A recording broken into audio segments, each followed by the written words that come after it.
po sa gabing ito.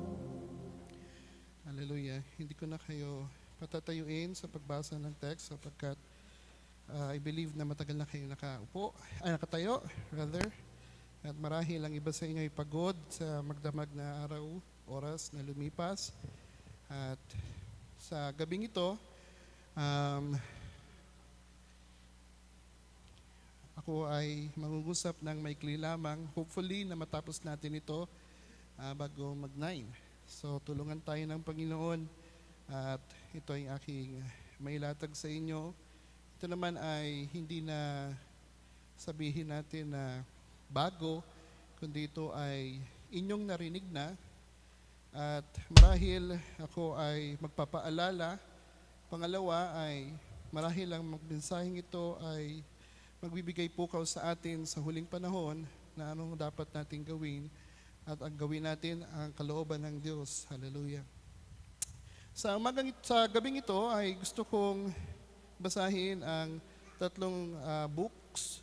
Una ang Genesis chapter 1 verses 1 hanggang 5, ang Hebrews chapter 11 verse 3, at ang last ay John chapter 1 verses 1 hanggang 5. So, yan din ang dahilan kung bakit ko kayo pinaupo na rin. Okay, so I believe na hangda na po ba ang bawat isa na makapakinig ng mga salita ng Diyos? Hallelujah, mukhang mahina ang pagsabi ng amen. Handa na po ba? Amen, praise the Lord, hallelujah. At sa gabing ito, basahin natin ang Genesis chapter 1 verses 1 hanggang 5 in King James Version. Ito po ang sabi. In the beginning, God created the heavens and the earth.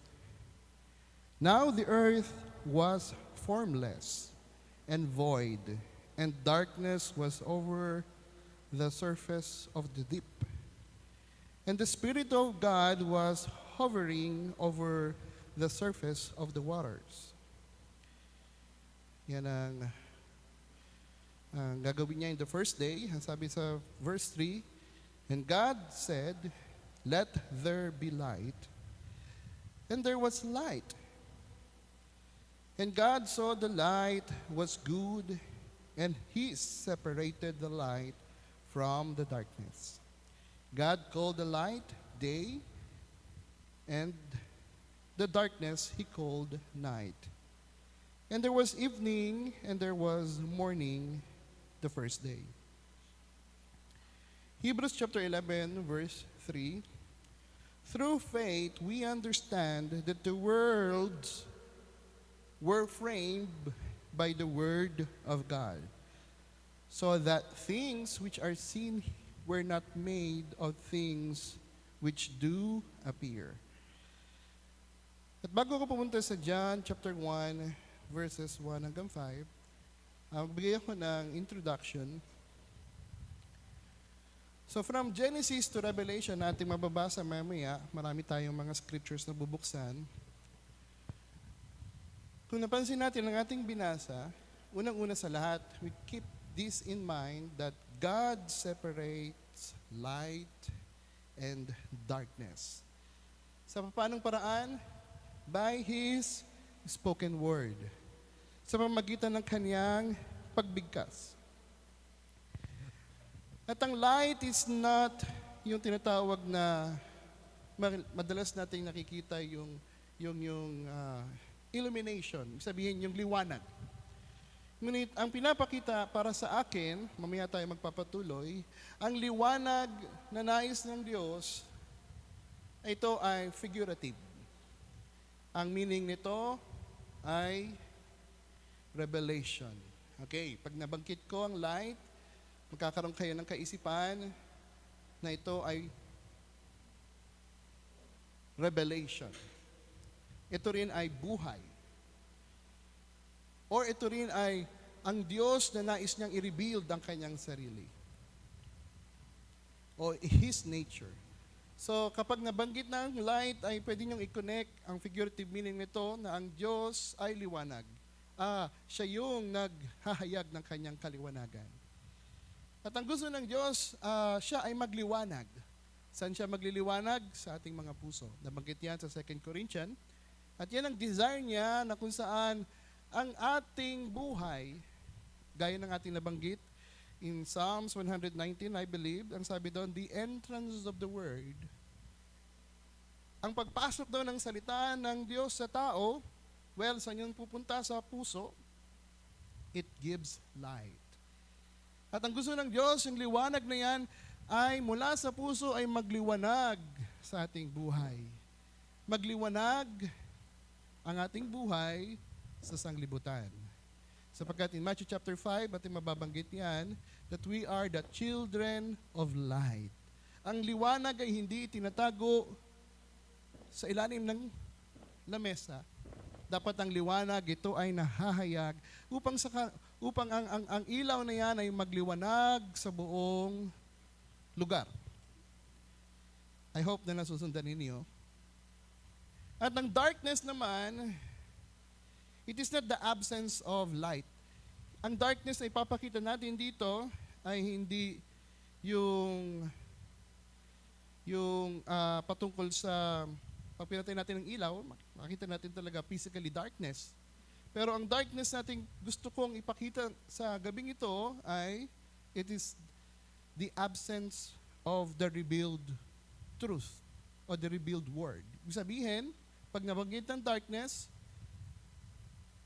makikita natin ang tao na mga walang revelation sa kanilang mga buhay. Walang mga salita na hayag ng Diyos sa kanilang mga buhay.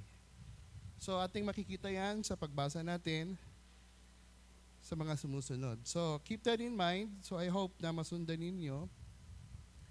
And that is the reason may pinagkaiba ang Genesis chapter 1, verse 1 to 5, at ang John chapter 1, verses 1 to 5 din. Ang Genesis chapter 1, verse 1 hanggang 5, nakita natin, God created. He speak the word na magliwanag and there was a light. Pero ang John chapter 1 ay iba. Itong babasahin at ito yung ating makikita. In the beginning was the word. So bago muna magkaroon ng paumpisa, ang lahat ay meron munang salita.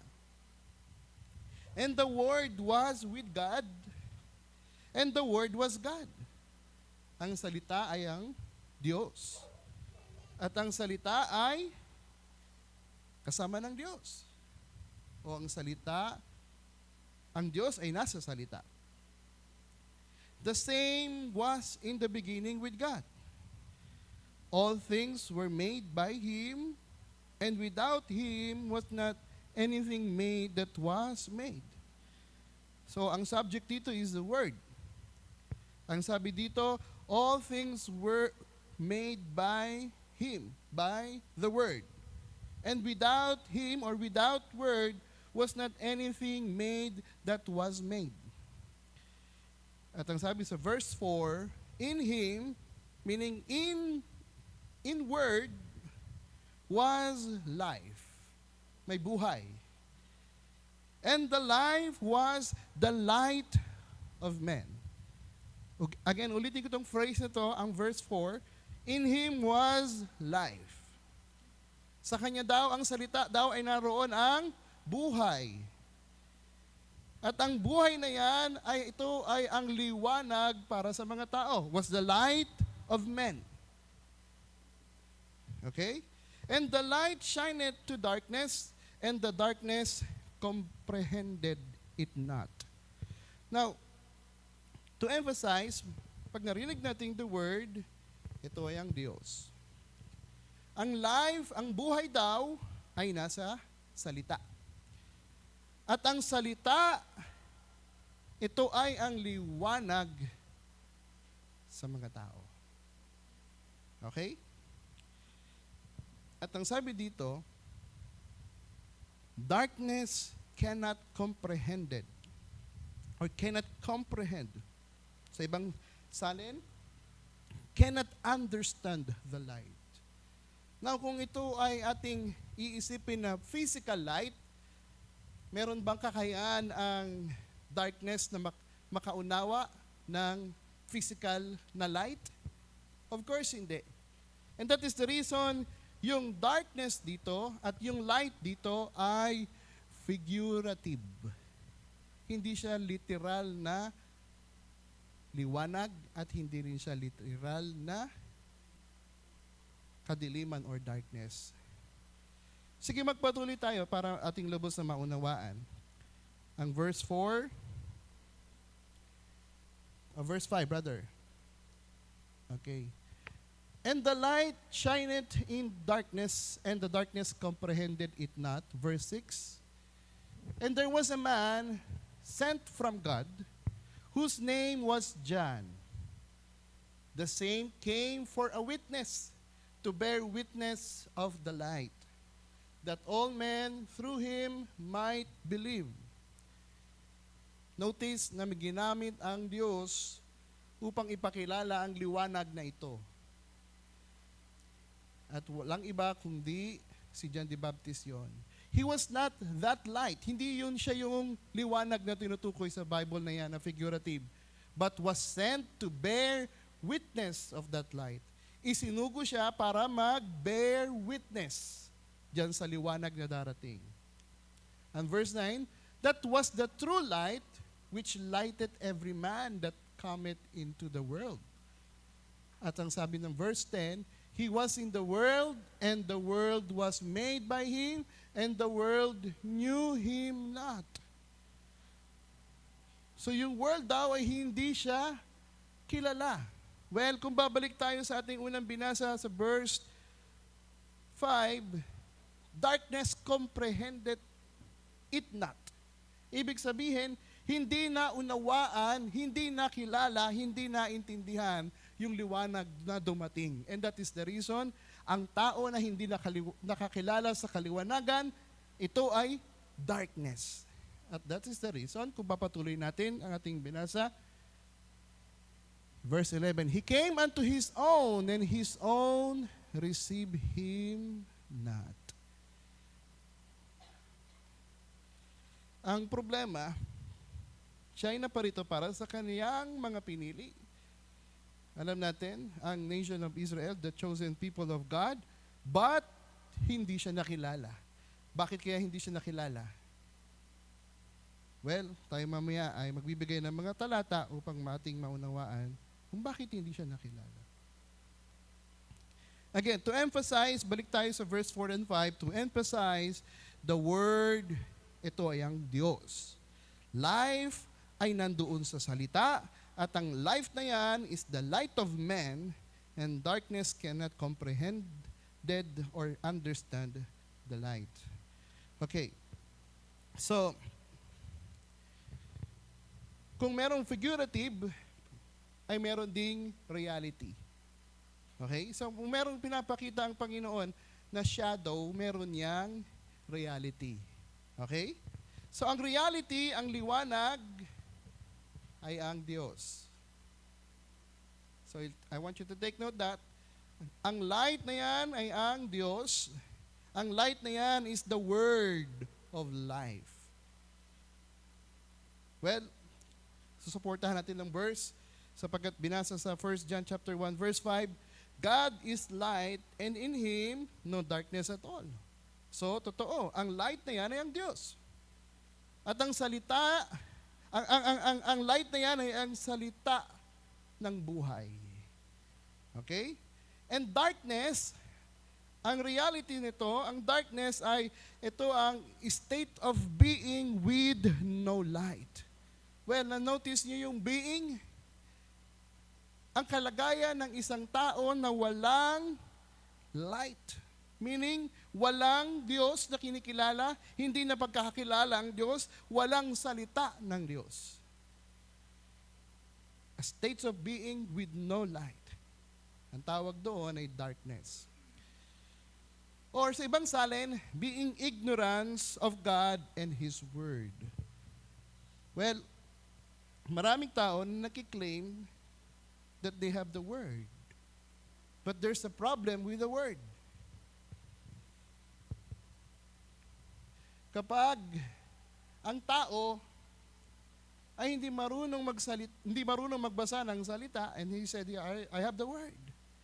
Well, Masasabi mo ba na sa kanyang salita? Or bibigyan natin ng ibang illustration. Kung ang tao ay nagbabasa ng parabola at hindi niya naunawaan, nasa kanya ba ang salita?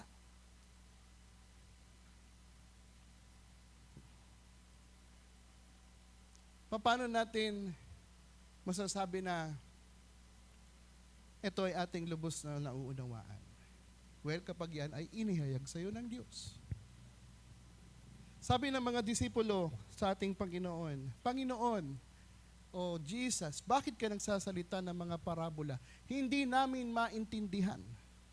Sabi ng ating Panginoon, sapagkat hindi para sa kanila ang pagkaalam ng salita.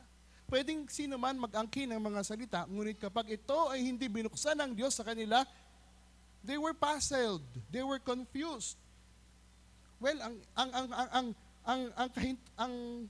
pwede nating ilagay rito, they have an ignorance. Hindi sila ganun hindi nila lubos na naunawaan. And the problem is, the ignorance of the Word of God is darkness. You can memorize the Word of God, pero kapag yan ay hindi inihayag sa iyo ng Diyos, well, I'm sorry to say, ignorante ka pa rin sa salita ng Diyos. You are in the darkness. Wala pa yung liwanag. And that is the reason. Ang darkness, ang synonyms ito is pinatawag na walang understanding sa salita ng Diyos.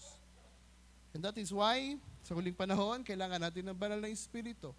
Sapagkat ang banal na Espiritu, siya ang maghahayag ng katotohanan at igagay tayo sa purong katotohanan. Siya ang nakakaalam ano ang meron sa kaisipan ng Diyos. Kung ano ang ibig sabihin ng Diyos, kung ano ang sinasalita ng Diyos, siya lamang ang maghahayag niyan. Di ba yan ang sinabi sa 2 Corinthians? Or 1 Corinthians chapter 2 rather? Well, tayo magpapatuloy. Now, kung parang lubos nating maunawaan, alam nyo na to, siguro magbigay tayo ng characteristics ng physical light. Well, kapag sinabing light, unang-una, yan ay source of life. Okay. Agree naman siguro tayo dyan. Sapagkat lahat ng tao, lahat ng mga pananim, lahat ng mga animals, kailangan nila ng liwanag. Kapag walang liwanag, well, ang kamatayan ay papariyan.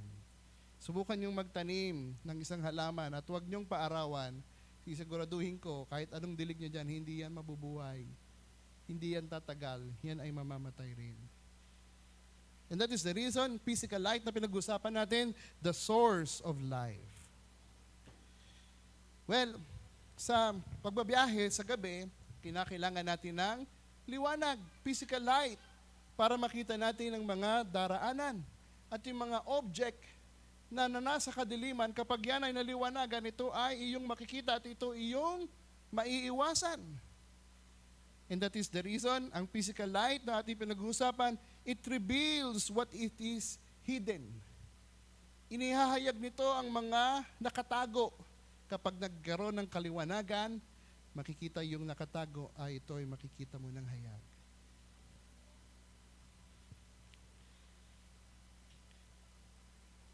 At yung last na pwede natin ikabit sa physical light na ating i-define sa gabing ito, ang physical light, it separates the object from confusion. Diba? Minsan malayo, madilim.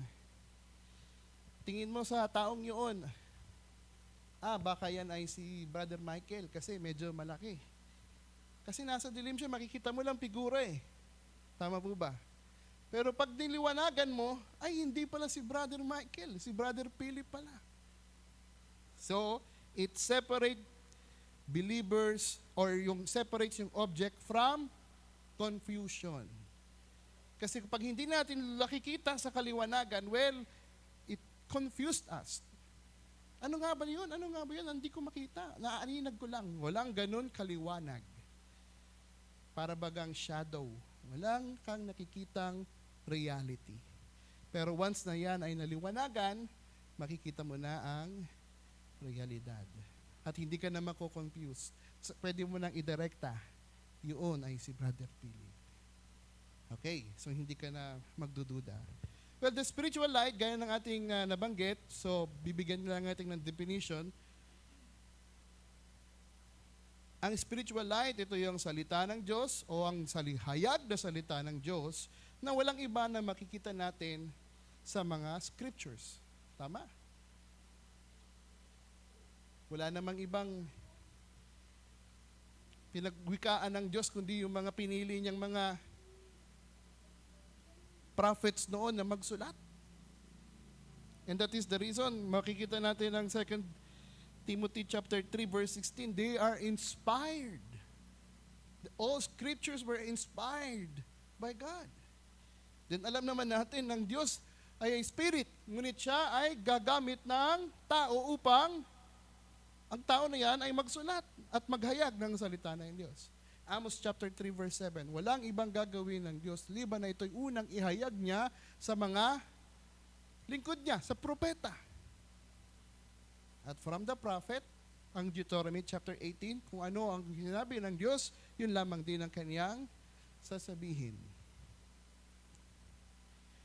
At alam natin, kapag yan ay nagkaroon ng kaliwanagan, it brings us understanding. Yun pala. So sa ibang salin, it will give us revelation. Hindi na yan mawawala sa iyo, sapagkat yan ay hayag na sa iyo. Naunawaan mo na. Ang salita niyan ay hindi na pwedeng ibangga kahit anuman. Yang salita na naintindihan mo, naunawaan mo, na-revealed sa iyo. Sabi ng ating Panginoon kay Peter, flesh and blood not revealed it to you, but my Father in heaven revealed it to you. Kaya ang pagkakilala niya sa ating Panginoon ay hindi lamang tao, kundi He is the Son of God. Oh my. Kaya ganun, may boldness si Pedro. Naunawaan niya, naintindihan niya, sapagkat dumating sa kanya ang kaliwanagan, ang revelation. At kung ating nakita, katulad ng illustration kanina sa Genesis chapter 1, kapag ang Diyos ay nagsalita, it separates the believer from unbelievers. Pag dumating ang liwanag, it separates the darkness. Okay, so I believe na naintindihan na natin yan noon pa man, at gaya ng gusto kong ibigay sa inyo, brothers and sisters, napakahalaga ng liwanag sapagkat yan ay ang source ng iyong buhay. Okay, sapagkat yan ay ang salita. At ang salita ay may buhay. At ang buhay na yan, kapag yung salita na yan ay sumaiyo, it will gives light. Basahin natin ang Psalms 119 verse 130 to support that. Ang sabi dito, the entrance of thy words giveth light. It giveth understanding unto the simple. So the entrance of thy word, ang kapahayagan ng salita, hallelujah, na pumasok sa iyo, it will give light. And it give understanding. Kahit na wala kang pinag-aralan ng isang tao, kapag ang salita ng Diyos inihayag sa kanya, hindi ito iyong pinagpagalan. Gaya ng sinabi ni Jesus kay Peter, flesh and blood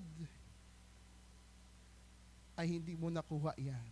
Yan ay ibinigay sa iyo, inihayag sa iyo ng Diyos na Ama na nasa langit. Hallelujah. So walang kinalaman ng education, walang kinalaman dito ang iyong pagpapagal. Kahit anong gawin nating pagpapagal, kung walang Holy Spirit, walang Diyos na maghahayag, well, wala rin itong understanding. In Proverbs chapter 4, verse 18, The path, the path of the righteous is like the morning sun, shining ever brighter till the full light of day. Hallelujah. Ulitin ko.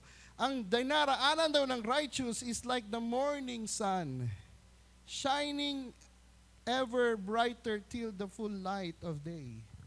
Alam niyo, brothers and sisters, meron ngayon ng inventong mga tinatawag na high definition ng mga ilaw para sa gabi. Yung tinatawag namin na auxiliary lights. Alam niyo po ba yung auxiliary lights ng isang motor na magandang klase? Kapag yun ay iniliwanag sa kadiliman, alam nyo, ang kadiliman ay tumatakas. Parang liwanag ng araw. Parang kang nagdadrive sa umaga. Sa sobrang lakas ng liwanag. At ang sabi dito, ang dinaraanan daw ng mga righteous. Well, sino ba mga righteous dito? Hallelujah. Mga tumanggap ng salita ng Diyos, it will give light. Well, kapag ito'y nagbigay sa inyo ng liwanag, hallelujah, yung dinaraanan, hallelujah, hindi malabo, kundi ang dinaraanan mo ay maliwanag. Kaya hindi matitisod ang sino man na merong salita ng Diyos, hayag na salita ng Diyos. And that is the reason, sabi ng Psalms 119:105, Thy word is a lamp unto my feet, and the light unto my path. Hallelujah. So I believe na nasusundan natin ang paghahayag. Hallelujah. Sa Old Testament, brothers and sisters, sino ba lamang yung mga tao na nakatanggap ng salita ng Diyos or revelation ng Diyos?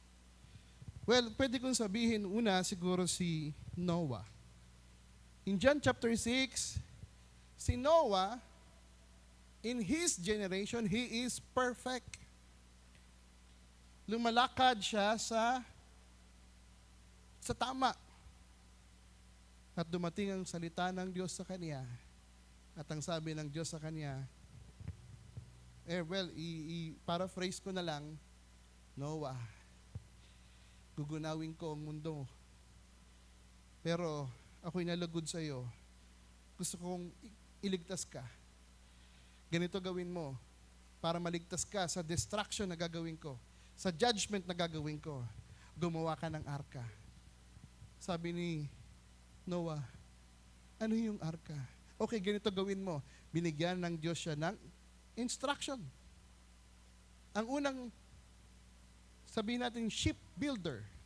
Walang iba ang Diyos. Si Noah na walang alam, ang alam lang niya, ililigtas siya ng Diyos sa pamamagitan ng arka, ngunit siya ay binigyan ng instruction, binigyan siya ng hayag na salita ng Diyos. At naunawaan niya. Anong ginawa niya? Step by step.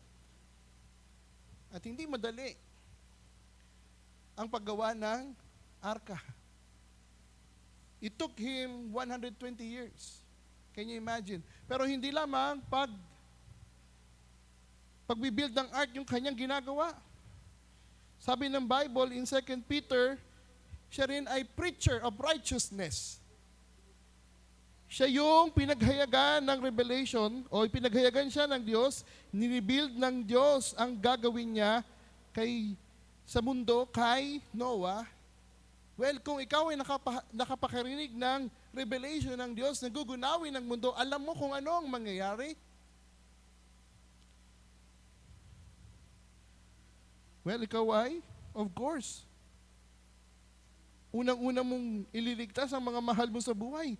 Sasabihin mo, merong hatol ang gagawin ng Diyos sa mundo. Ganito gawin natin. Magsisi tayo, manumbalik tayo sa Diyos upang tayo ay maligtas. At yan ang ginawa ni Noah. And that is the reason si Noah, sa panahon niya, he is a preacher of righteousness. I think 2 Peter chapter 3, yung talatang yon.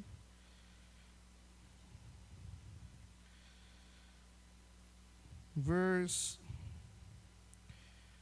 pero hinahanap ko, kung kita mo na.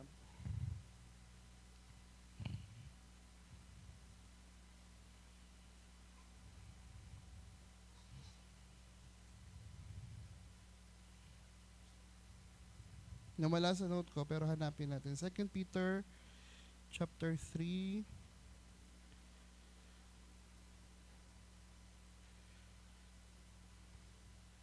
Okay.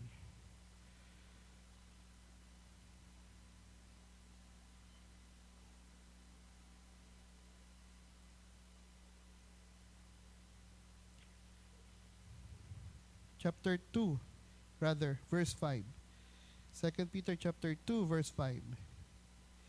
And spared not the old world, but saved Noah, the 8 persons, a preacher of righteousness, bringing in the flood upon the world of ungodly. See? Meron niligtas dahilan sa kaniyang pagpapagal. Ginamit siya ng Diyos upang ang 8 souls, kasama siya, ay maligtas. He is a preacher of righteousness. At pangalawa, sa paghahandog, ang pangalawang example ay si Cain at si Abel. Sino ba ang kinalugdan ng Diyos sa offering ni Cain at Abel? Ang kinalugdan ng Diyos, walang iba, si Abel. Well, basahin natin in Genesis chapter 4. Verses 1 hanggang 7. And Adam knew Eve, his wife, and she conceived, and bare Cain, and said, I have gotten a man from the Lord. And she again bare his brother Abel, and Abel was a keeper of sheep. But Cain was a tiller of the ground. And in the process of time, it came to pass that Cain brought of the fruit of the ground an offering unto the Lord.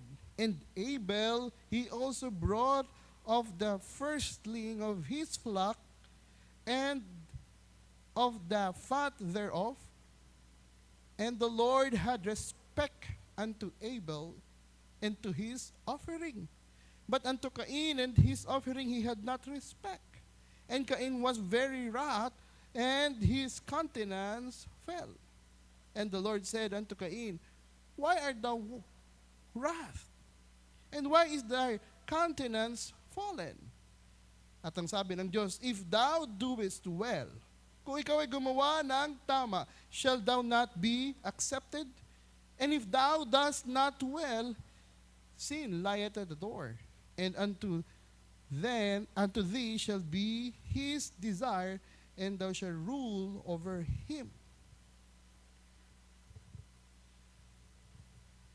Paano kaya nalaman ni Abel? Well, si Abel ay mayroong revelation. Meron siyang pananampalataya sa sinabi ng Diyos sa kanya kung anong dapat ihandog. Sino bang naniniwala riyan? Hallelujah. Ang Hebrews chapter 11 verse 4, ito yung magsasabi, By faith, sa pananampalataya ni Abel, offered unto God more excellent sacrifice than Cain, by which he obtained witness that he was righteous. Alam natin ang pananampalataya ay revelation. Binigyan siya ng instruction. Marahil si Abel, nakikita niya ang kanyang ama na nag-o-offering sa Diyos. At siya'y sumampalataya sa ginagawa ng kanyang ama. Sa sinabi ng Diyos sa kanyang tatay at ang kanyang tatay ay sinabi sa kanya. At yun ang kanyang ginawa. At ang pananampalataya niya ang nagbigay ng kaluguran, ang nagbigay ng mainam para sa Diyos. Nakita ninyo?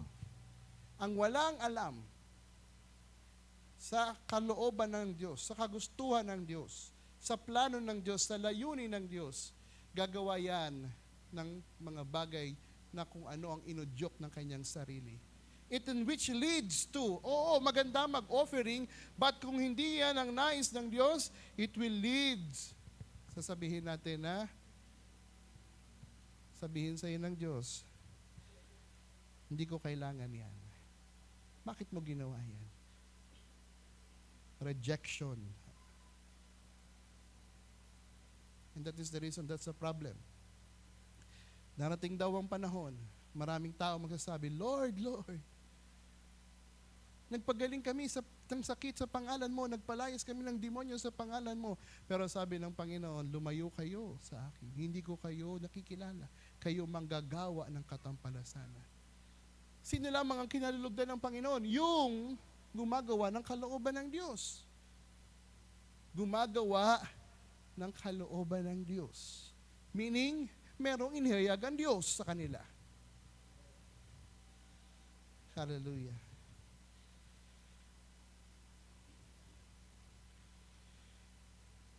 Yan ang problema. Doing God's service without His will. Oh my. Mapapagod lang ang tao. Kanyang ginagawa, tila baga mabuti para sa kanya, pero on the end of the day, makikita niya rejection. Makikita niya, oh sayang lahat ng yan. Sapagkat there is a man's worship and there is a will of God. Hindi tayo nabubuhay sa huling panahon na ito na gawin natin ang ating kagustuhan. Tayo nabubuhay sa huling panahon na ito upang gawin, tapusin ang layunin, ang kalooban ng Diyos na ibinigay sa bawat isa sa atin. Hallelujah. Alam niyo, brothers and sisters, in the first coming ng ating Panginoon, maraming tao ang napahiya. Maraming tao ang hindi nakaunawa at hindi nila nakilala ang Panginoon. Bakit kaya? Well, pwede natin bagitin, unang-una, because of the tradition. Pangalawa, dahilan ito yung nakasanayan ko na. Dito na ako lumaki sa pananampalatayang ito, sa kaunawaang ito. Dito na ako mamamatay. Hindi na nagbago ang kanyang kaisipan.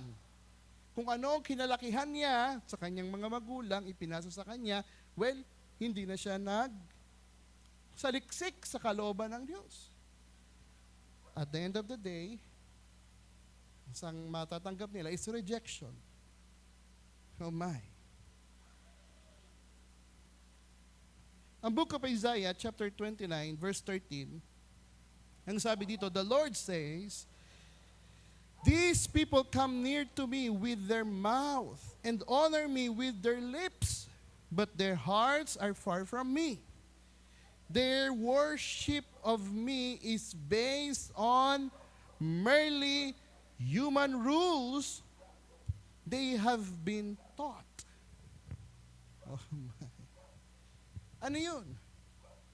Yun ang kanilang tradisyon. Yun ang kanilang napag-unawa.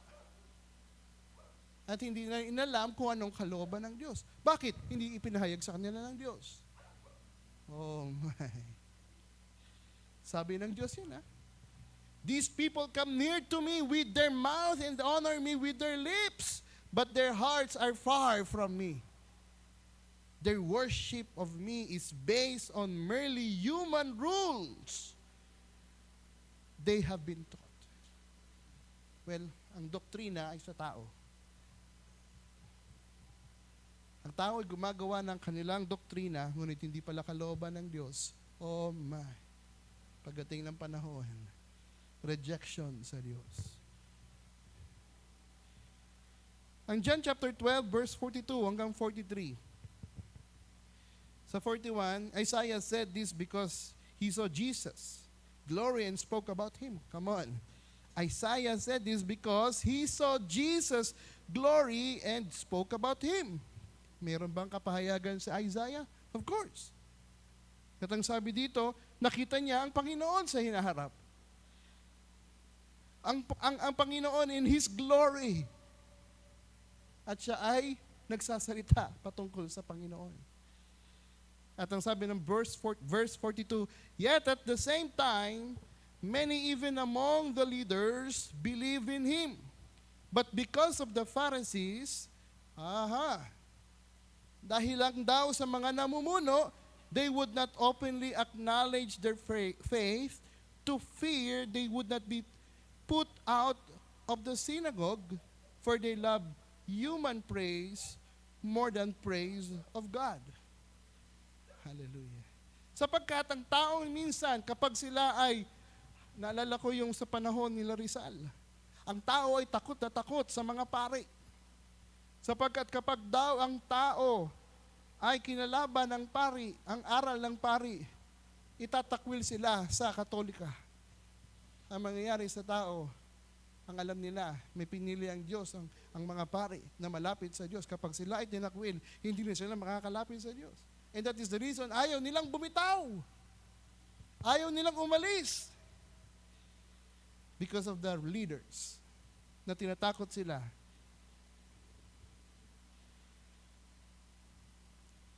Well, itong sabi dito sa verse 43, for they love human praise more than praise from God. Sapagkat kapag ginawa nila, pupurihin sila ng tao. Pero kapag hindi kalooban ng Diyos yun, pupurihin ba sila ng Diyos? No. Sabi nga, without faith, without revelation, you cannot please God. Oh my. You cannot have His praise. Pwede kang kaluguran ng Diyos at ng tao sa iyong mga ginagawa.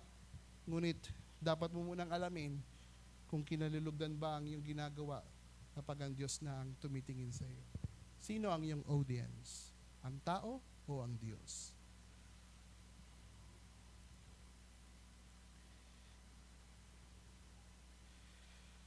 And that is the problem. Kaya sa pagdating ng ating Panginoon, in His first coming, tandaan natin, ang Diyos dati ay nangungusap sa mga propeta. Sila yung mga nakareceive ng mga salita ng Diyos. The entrance of the Word, the revelation of the Word, sila yung mga nakatanggap. And that is the reason, merong light, merong buhay at merong liwanag para sa mga tao. Pero sa huling panahon, ang Diyos, sabi sa Book of Hebrews, chapter 1, siya ay nangungusap sa ating Panginoon. Lahat ng meron sa Diyos, walang iba ang nakakaalam kundi ang anak ng Diyos, ng ating Panginoon. At walang lubos na kakilala sa Diyos Ama kundi ang anak. At binigay lahat ng Diyos sa Kanya. Ang ating Panginoon, in His first coming, lahat ng meron sa Diyos ay ibinigay sa Kanya. Siya yung nakatanggap. Siya yung unang-unang sabihin natin na may kapahayagan na mula sa Diyos at siya yung naging liwanag. And that is the reason, ang sabi sa ating binasa, si John ay binigyan siya ng daan ang totoong liwanag na pumarito dito sa mundong ito. Ngunit ang tao, hindi siya tinanggap sapagkat they love darkness. So unang-una yun, sapagkat gusto nila yung kinasanayan nila, ang kadiliman na walang salita ng Diyos, na walang kapahayagan ng Diyos. Naunawaan po ba natin pag sinabing darkness? Walang pagkakilala sa Diyos. Pangalawa, walang salita ng Diyos. That is darkness.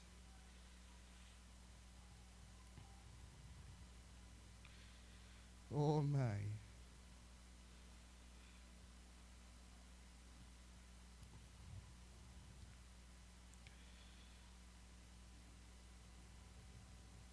Masakit isipin na ang ating Panginoon, siya na nagsabi, I am the light of the world. Siya'y naparito unang-una para sa Kanya. But the problem is, hindi siya tinanggap. In John chapter 8, verse 12, sabi ni Jesus, then spake Jesus again unto them, saying, I am the light of the world. He that follow me shall not walk in darkness, but shall have the light of life. But the problem is, ayun na nga, sapagkat ang tao, ang John chapter 3, verse 19 hanggang 21, Ang gusto ng tao ay kadiliman. Ayaw nila ng kaliwanagan. Ayaw nila ng salita ng Diyos. Gusto nilang manatili sa nakasanayan nila. Hindi nila ine-entertain. Hindi nila kinikilala. Hindi nila ino-honor ang sinugo ng Diyos. Bagkos, ino-honor lang nila kung ano yung kanilang nakasanayan. Kaya ang pagbabago ng kaisipan, yaan ang unang-unang act of faith. Sapagkat lahat ng iyong natutunan na yun pala yung mali, kailangan mong i-give up. Kailangan mong itakwil. Kailangan mong mag-separate. Okay? Naiintindihan ba natin? John chapter 3 verses 19 hanggang 21, ang sabi dito, men love darkness rather than light. But he that doeth truth cometh to the light. This is the verdict. Light has come into the world, but the people love darkness instead of light because their deeds were evil. Everyone who everyone who does evil hate the light and will not come into the light for fear that their deeds will be exposed. Oh my. Sa ibang mga aral, tanggap yung ginagawa.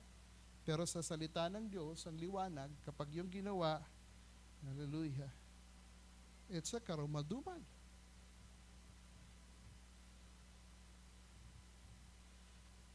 Sa ibang aral ng tao, ang pagpapahaba ng buhok ay hindi nila ino-honor. Ang pananamit na may kabanalan ay hindi nila ino-honor. Ginagawa nilang modernized. Pero sa Diyos, ang buhok na mahaba ay kaluwalhatian sa Kanya. Ang sino mang sumasampalatay nun ay nalulugod ng Diyos. Subukan mong wag mong gawin. Ang kabaligtaran nun, ayaw yun ng Diyos. Pero sa ibang tao, sa ibang aral, sa ibang mga reliyon, okay lang yan. Oh my. Nakita niyo ang difference? Because kung anong gusto kinasanayan nila, ayaw nilang baguhin sapagkat yun ang kanilang gusto. Hindi nila tanggap ang aral ni Kristo. Hindi nila tanggap ang aral ng Diyos. Ang tumanggi sa anak ng Diyos, sa sinugo ng Diyos, ay ang tinanggihan, ay ang Diyos. Oh my. That is in first coming.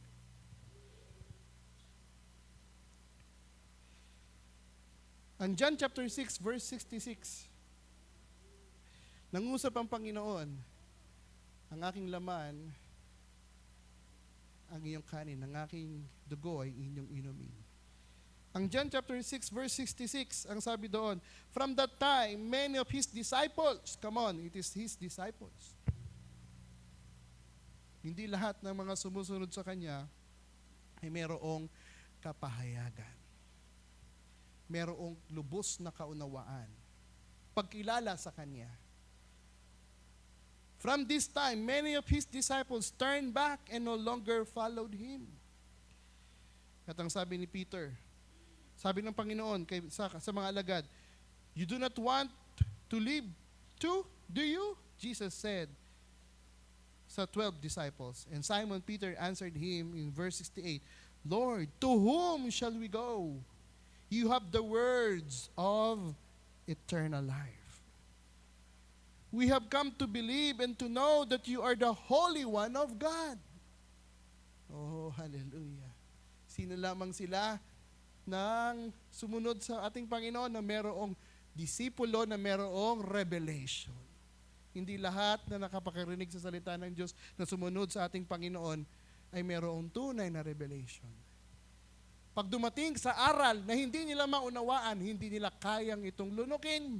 And that is the reason sila ay umaalis. Sapagkat walang totoong kapahayagan. Walang tunay na pagkakilala sa ating Panginoon. That's the problem. Many of preachers today na nangangaral na walang pagkakilala sa ating Panginoon. Can you imagine? Nangangaral ka ng salita ng Panginoon, ngunit hindi mo kilala ang ating Panginoon? Oh my. Sapagkat, hindi para sa kanila ang kapahayagan. Yan lamang ay para sa kanyang mga pinili.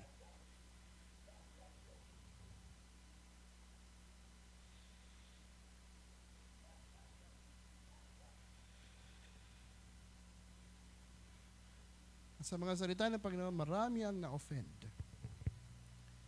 Ang mga Pharisees, ang gusto sa kanya ay batuhin kasi hindi nila nakilala ang Panginoon. At ang sabi ng John chapter 8, verse 44, sa mga sabi ng ating Panginoon, sa mga Pharisees, you are of your father, the devil. Oh my. And the lust of your father you will do. He was a murderer from the beginning, and above not in the truth, because there is no truth in him. When he speaketh a lie, he speaketh of his own, for he is a liar and the father of it. Oh my. At ang sabi niya sa verse 47, he that is of God heareth God's word. Ye therefore hear them not, because you are not of God. Mabigat na mga salita, ngunit ito ay may katotohanan.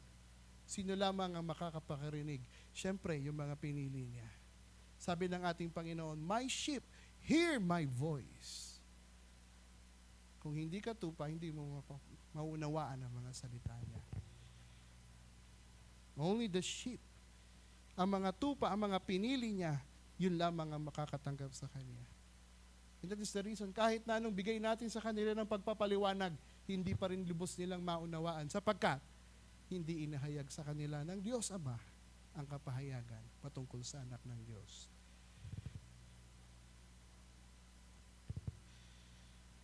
Alam niyo, ang pinakamahirap, ang pinakamabigat, they were blinded.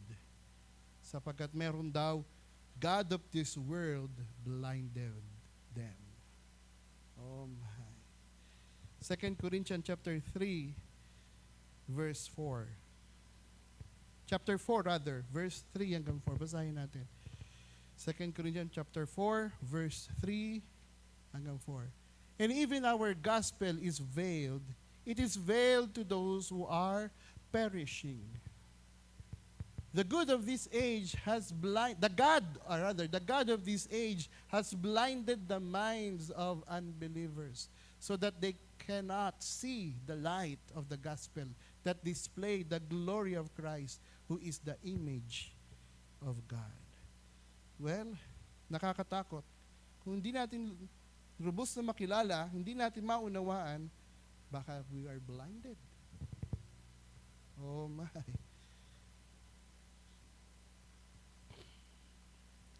Kaya mapalad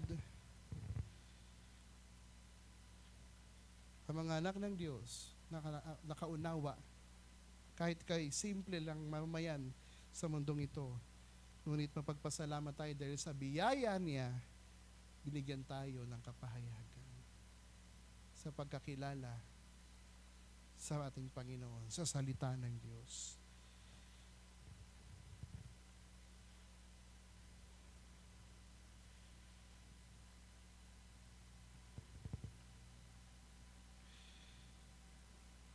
Children of light,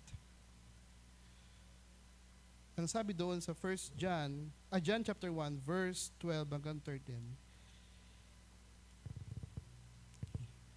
Yet to all who did receive Him, to those who believe in His name, He gave the right to become children of God. Children born not of natural descent, nor of human decision or husband's will, but born of God. At ang 1 Peter chapter 1 verse 33, being born again not of corruptible seed, but of incorruptible seed by the word of God, which liveth and abideth forever. Hallelujah. Sino mo nga tumanggap dito sa ating Panginoon? Amen? Well, you are now the children of light.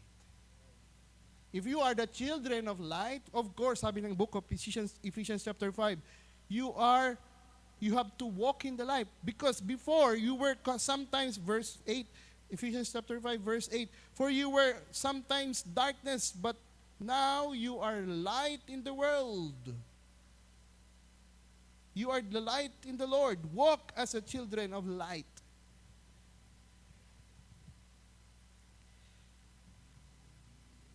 Sa huling panahon na to,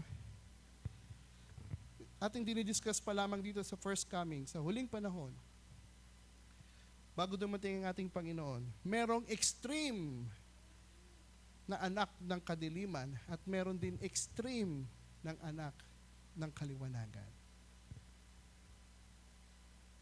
Ano ibig ko sabihin, brother? Ang madilim ay lalo pang magpapakadilim. Ang masama ay lalong magpapakasama. At ang mga anak ng Diyos ay lalo pang magpapakaningning.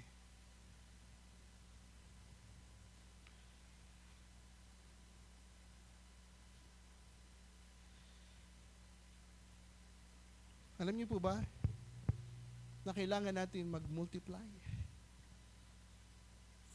From you, an offspring of God, kailangan din naman ikaw ay magliwanag. At ang iyong maliwanagan, katulad ng ginawa ng ating Panginoon, tayo din naman ay maging liwanag ng sanglibutan ito. Sabi ng ating Panginoon, katulad ng sinabi kanina, John chapter 8, ang sabi niya, I am the light of the world.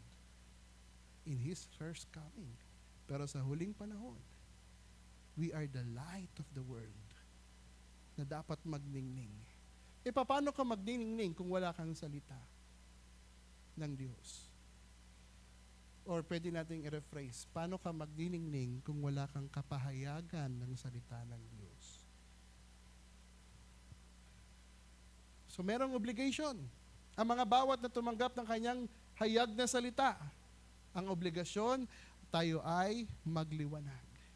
Sabi ng Acts chapter 17 verse 29, for as much when we were offspring of God, we ought not to think that the Godhead is like unto gold, or silver, or stone, graven by art and man's device. We are the offspring of God, children of God.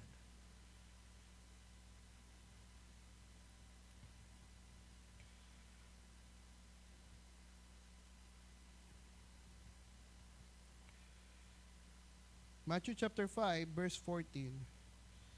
You are the light of the world. A city that is set on a hill cannot be hid. Hallelujah. Yan ang dapat nating gawin.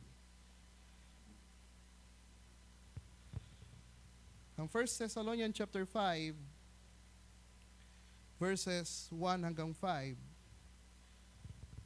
1 Thessalonians chapter 5, verses 1 hanggang 5. But of the times of the seasons, brethren, you have no need that I write unto you. For yourselves know perfectly that the day of the Lord so cometh as the thief in the night. For when they shall say, peace and safety, then suddenly destruction cometh upon them, as travail upon a woman with child, and they shall not escape. But ang sabi dito ni Apostol Pablo, but ye, brethren, you are not in darkness. Sabi niya, but you, brothers and sisters, hindi kayo ang mga tao na walang kapahayagan ng salita ng Diyos. That they should overtake you as a thief. You are all the children of the light, and the children of the day. We are not of the night, nor of darkness. Oh my. Naunawaan ba natin? Ito ay sinasabi ni Apostol Pablo sa darating na panahon. Ang reality niya ay bawat isa sa atin. You, brethren, you're not in darkness. You are the children of light, at children of the day, not of the night, nor of darkness.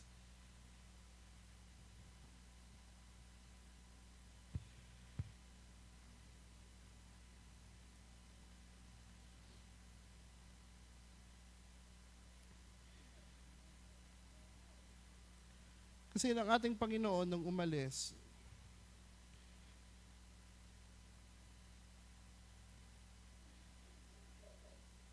ang unang-unang sinigurado niya, ang mga disipulo, kung paano siya tumanggap ng salita ng Diyos. Ang mga disipulo niya, He make it sure, ang mga disipulo niya ay nakatanggap din ng salita ng Diyos.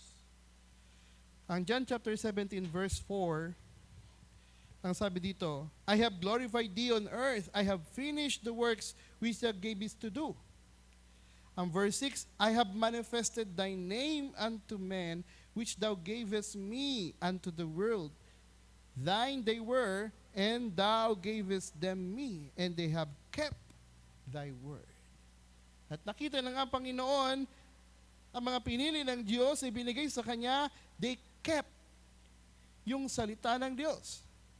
At ang verse 8, sabi ng ating Panginoon, for I have given unto them the words which thou gavest me, and they have received them, and have known surely that I came out from thee, and they have believed that thou did send me.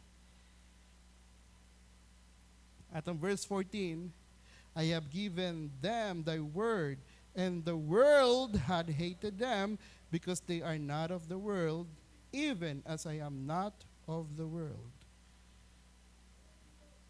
Nakita natin, ang Panginoon, He is the light of the world, sapagkat Siya ang nakatanggap ng salita ng Diyos. Kapahayagan na mula sa Diyos. Lahat ng nasa Diyos ay binigay sa Kanya. Pero bago siya umuwi sa ating Panginoon, sa ating Diyos, He make it sure, yung mga pinili rin naman ng Diyos in His first coming, ano yun, mga disipulo, ay na-receive nila ang salita. Sapagkat if you receive the Word, the entrance of the Word, the revelation of the Word of God, it will give light to all men. May purpose. Ang nakatanggap, kailangan magliwanag. Magliwanag saan? Sa sanglibutan ito.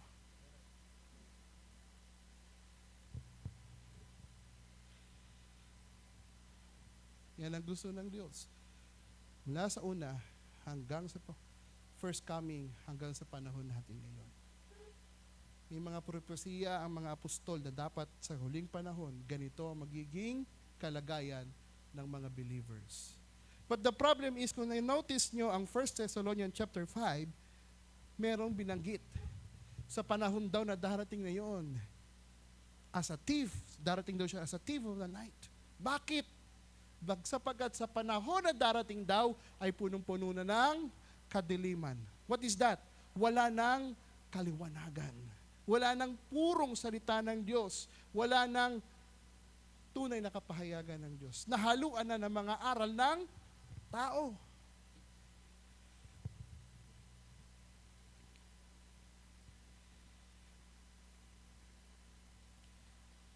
At yun ang nakakalungkot, brothers and sisters.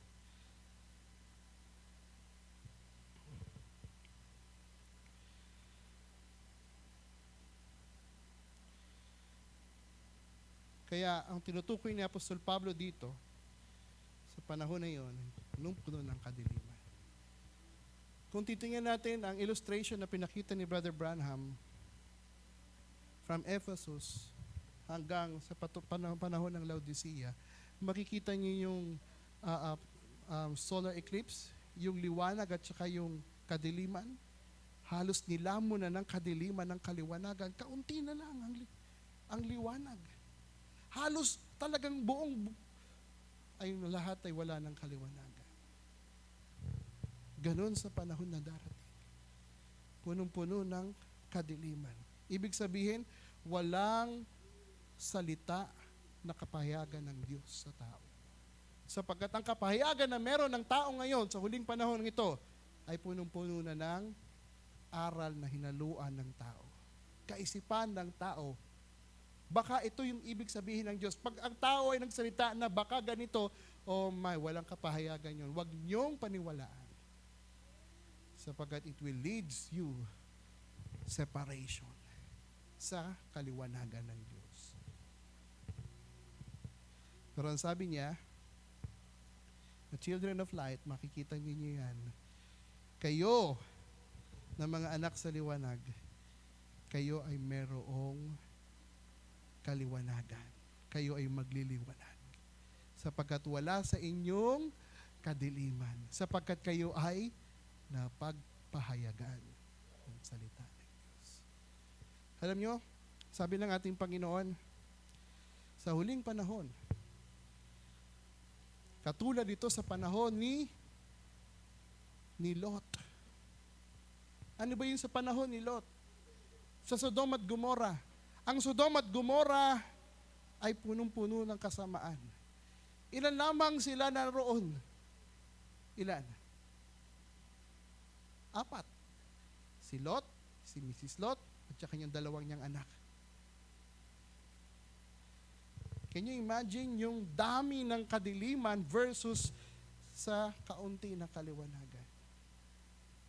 Pero bago magkaroon ng distraction, kung paano noon, gayon din ang mangyayari ngayon.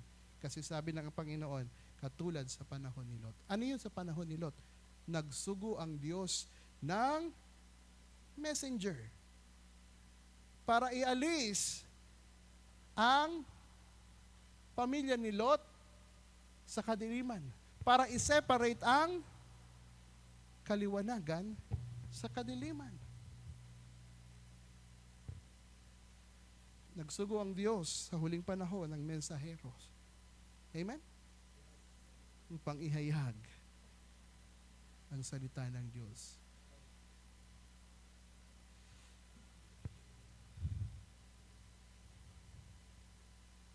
At yan ang panahon nating kinabibilangan.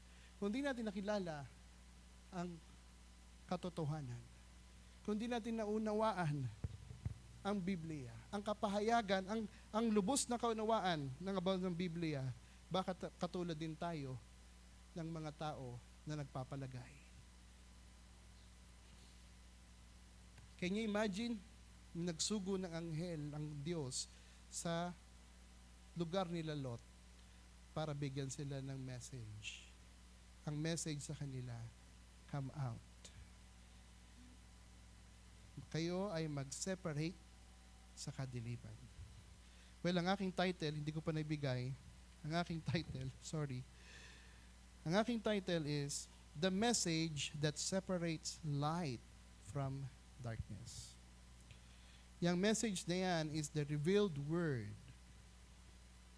The word of God that revealed to us to separate the children of light and the children of darkness.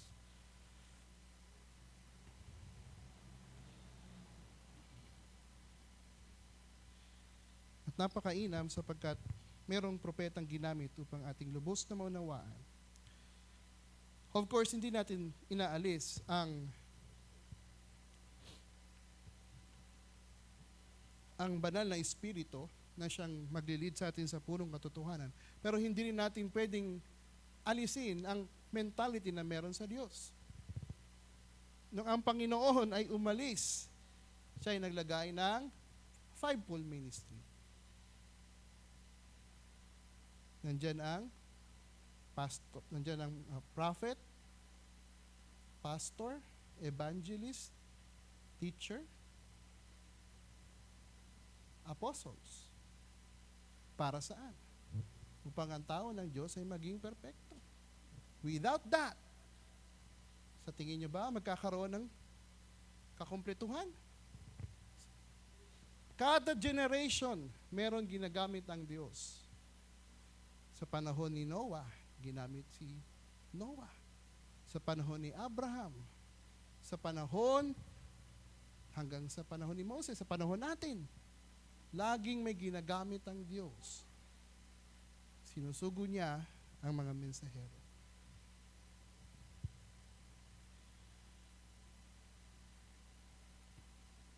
And that is the reason, in Revelation chapter 10,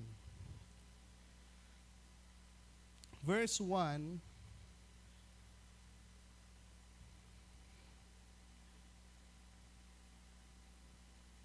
hanggang 2, ang sabi dito, "And I saw another mighty angel coming down from heaven, clothed with a cloud, and a rainbow was upon his head, and his face was it were the sun, and his feet as a pillars of fire. And he had his head a little book open." Hindi na sarado ang salita ng Diyos, kundi ito, ang libro na ito ay hayag na, bukas na. "And he set his right foot upon the sea, and his left foot on the earth."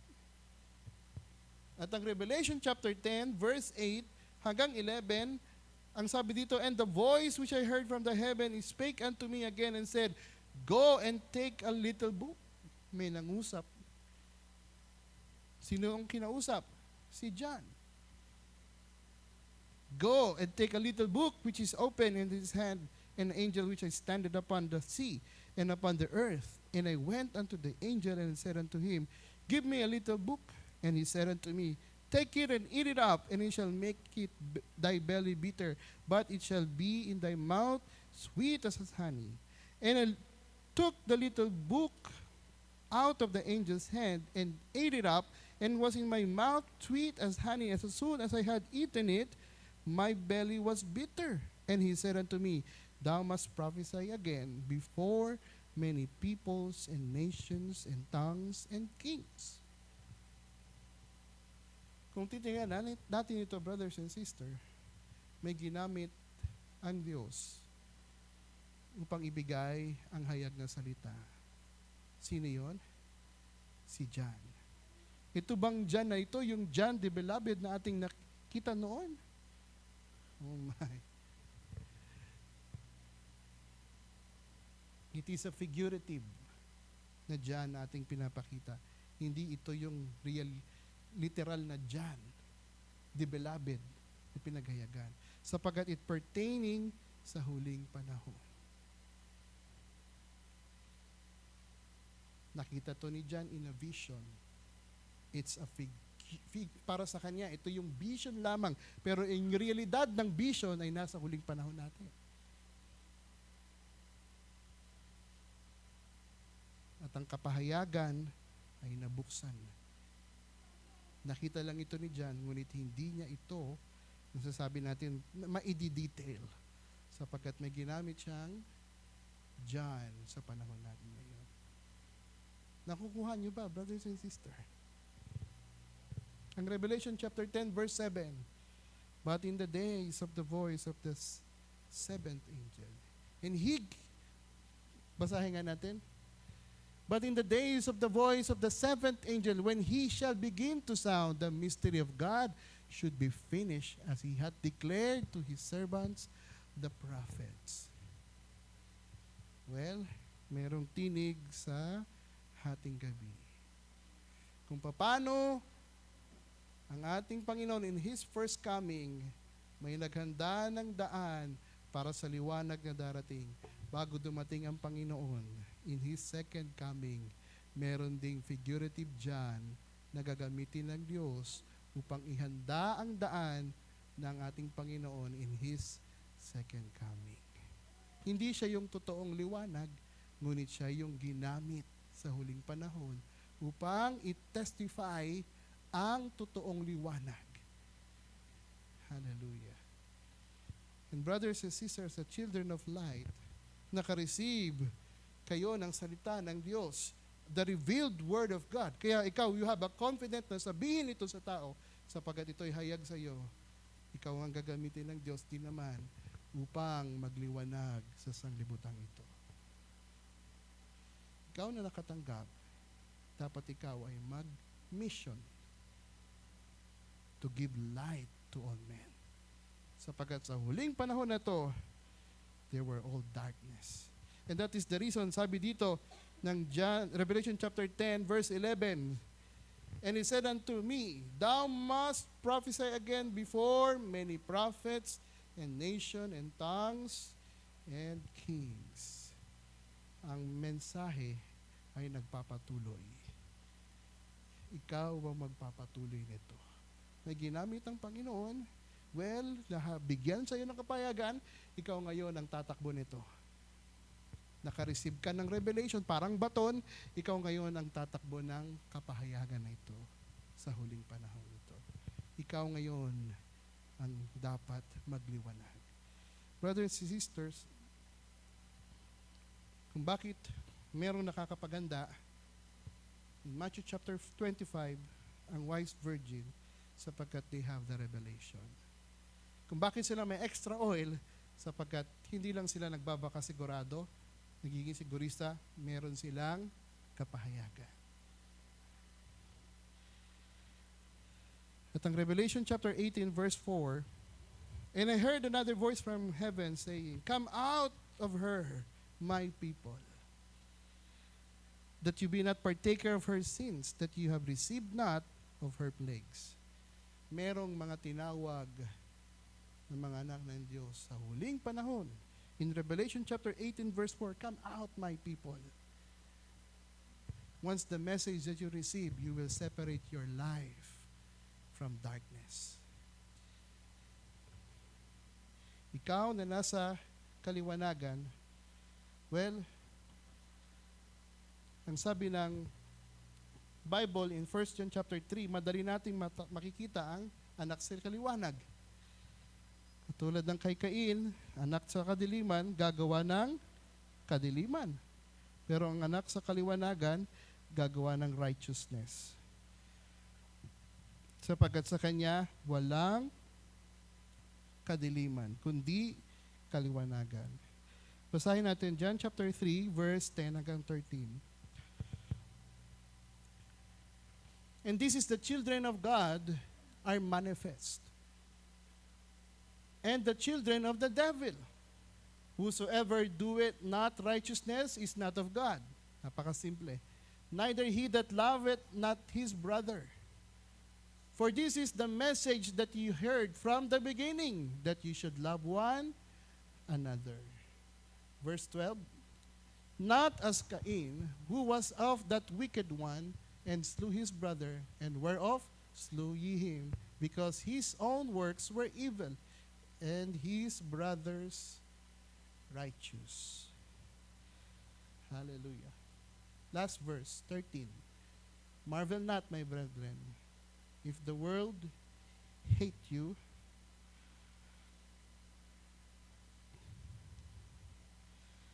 Well, hanggang doon lang. At ang Revelation chapter 22, verse 11 hanggang 13,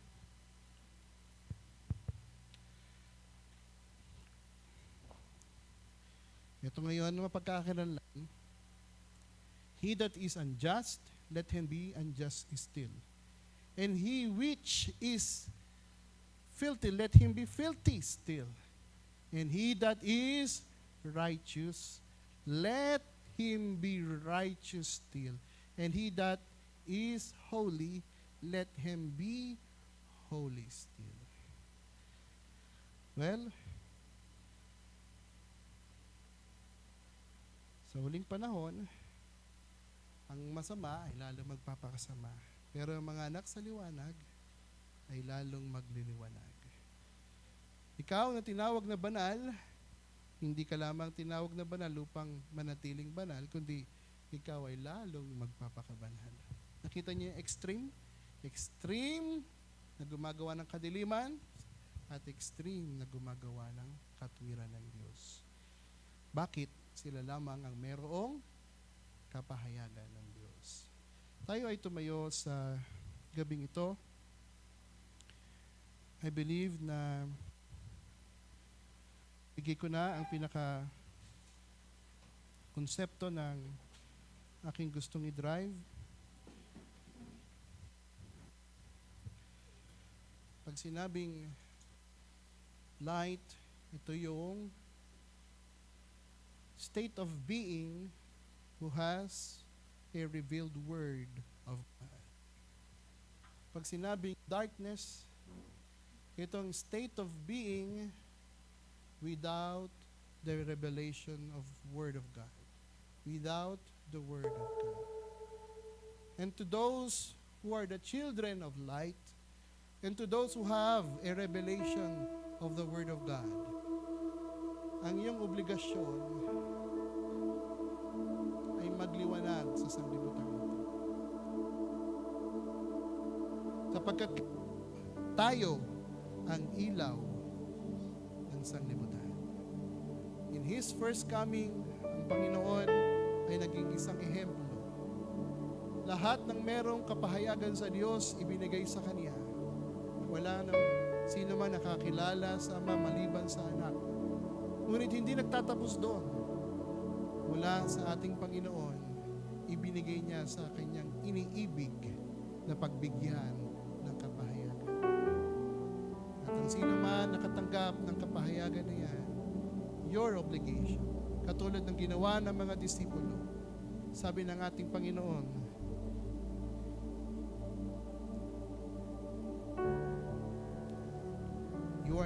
you are the light of the world. Kayo ay magliwanag.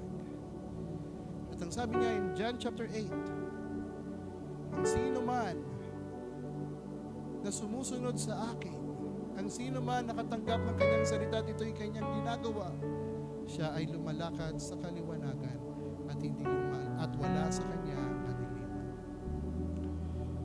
Hallelujah. That is the reason, brothers and sisters, sumasampalataya pa rin ako sa pagdating ng Panginoon, meron siyang daratnan na bride na handa, na ang kanyang damit ay malinis, na walang bahid at dungis ni madya na makikita. Let's sing a song, I know I am the bride that you return. Bakit? Sapagkat merong salita na ibinigay. At ang salita ang siyang naglilinis, tumatanggap sa atin. May madumi ang iyong damit kapag tinanggap mo ang salita ng Diyos at sinampalatayanan mo, damit na yan ay Word of God, ito ang siyang naglilinis, nagsasanctify sa bawat isa sa atin. Amen. For the Bible it says, Ephesians chapter 5, verse 26 and 27, that He might sanctify and cleanse it with the washing of water by the word, that He might present it to Himself a glorious church, not having spot or wrinkle or any such thing, but that it should be holy and without blemish. Oh, hallelujah. Tayo manalangin sa gabi ito. Dakilang Diyos, hallelujah, manaming banal na nasa langit. Sa gabing ito kami, Panginoon, o Diyos, ay nagpapasalamat. Salamat sa salita ng buhay.